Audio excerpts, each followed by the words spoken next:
Even if you don't think you're being tracked online, you are. Your internet service provider can see everything you do.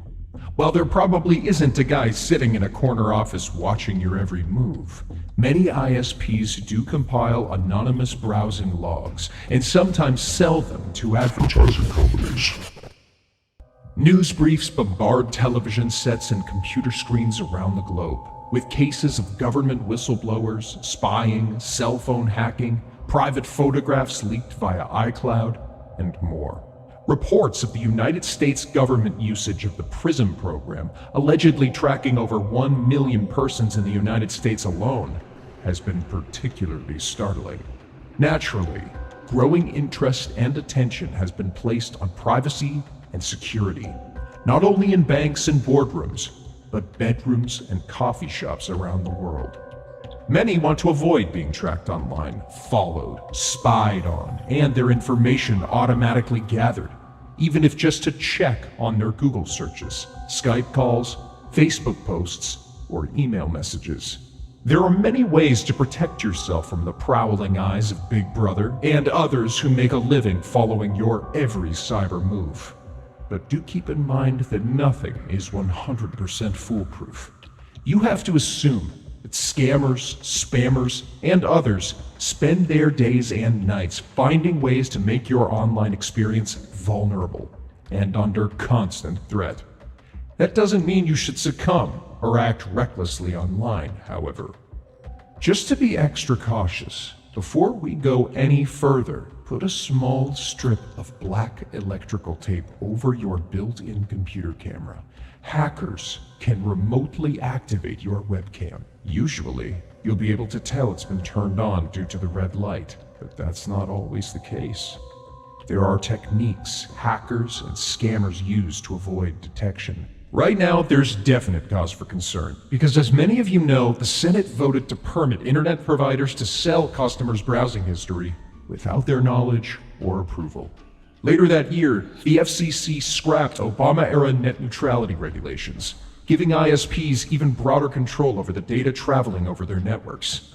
Even putting aside the changing legal landscape, data is always vulnerable to hackers, and almost certainly accessible to a government or law enforcement agency.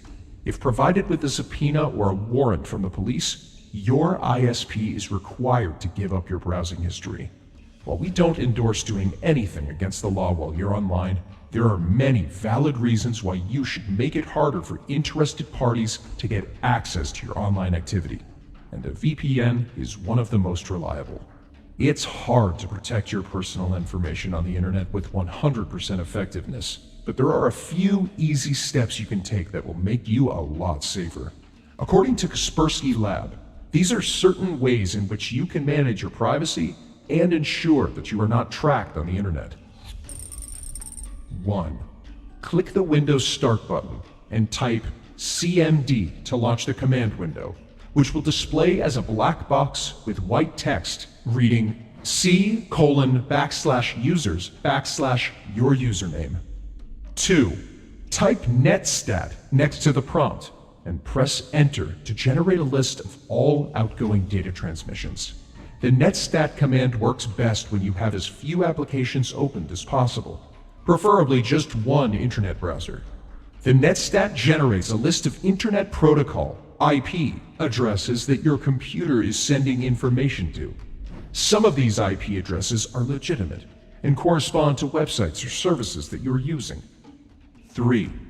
Document each IP address reported by netstat and launch a web browser. Enter each IP address into your browser's address bar and press enter to attempt to locate where the information is being sent. 1. Right-click your taskbar and select Start Task Manager to launch your Task Manager, a list of all running processes on your computer. 2. Close all programs except for one web browser. 3. Select the Processes tab, then select Username and browse through the list to view all processes running on your computer. Processes that do not include your username may be an indication of malicious software running on your computer. Don't remain logged into your social media accounts all the while.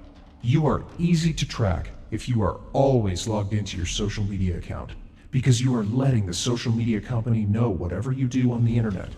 Once you are logged out, your surfing cannot be tracked by your social media company. In summary, your every move in the cyberspace is being tracked by someone or the other. It is up to you to ensure that all your security measures are in place. Otherwise, it is as simple as you allowing your personal information to be misused by a third party. Go to Mars, anywhere. You can enter the house too. I see the kitchen and this sort of things.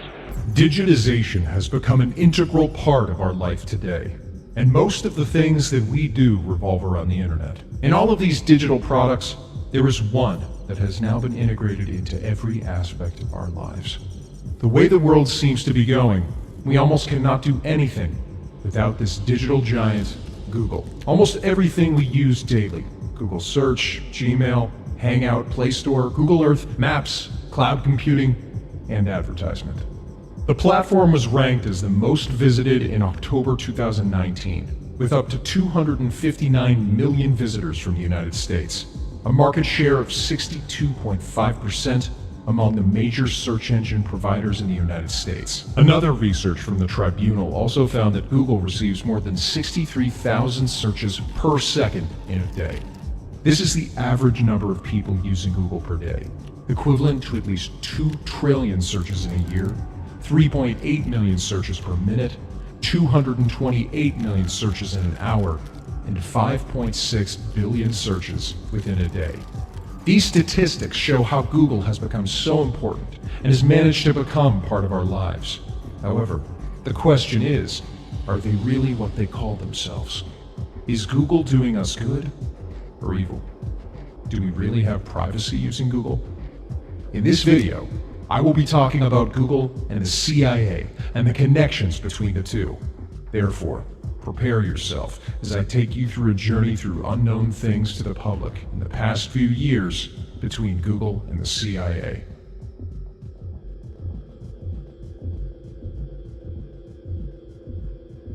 There is no way out, and as Larry Page and Sergey Brin cautiously discovered when they launched Google in 1998, everything people do on the internet leaves data.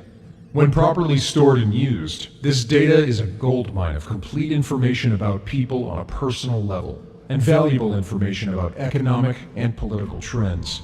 Google was the first internet company to make the most of this information, and build a business based on the data that people leave behind. But it didn't take long. This has happened almost everywhere, from the smallest app to the largest platform. Amazon, Instagram, Tinder, Facebook, eBay, Uber, Spotify, Lyft, and Twitter. These platforms all leverage people's data, where we go, who we talk to, what we talk about, and who we see. All this information is recorded. When you visit a place that you tell no one about, Google knows about it. They know us well, including what we hide from friends and family. In our modern internet ecosystem, this private surveillance is the norm. To Mars, anywhere. You can enter the house too. I see the kitchen and this sort of things. Working on it. But Google has grown so well, and no one wants to admit the fact that it has also grown worse over the years. However, it is Eric Schmidt became the CEO of Google in 2001.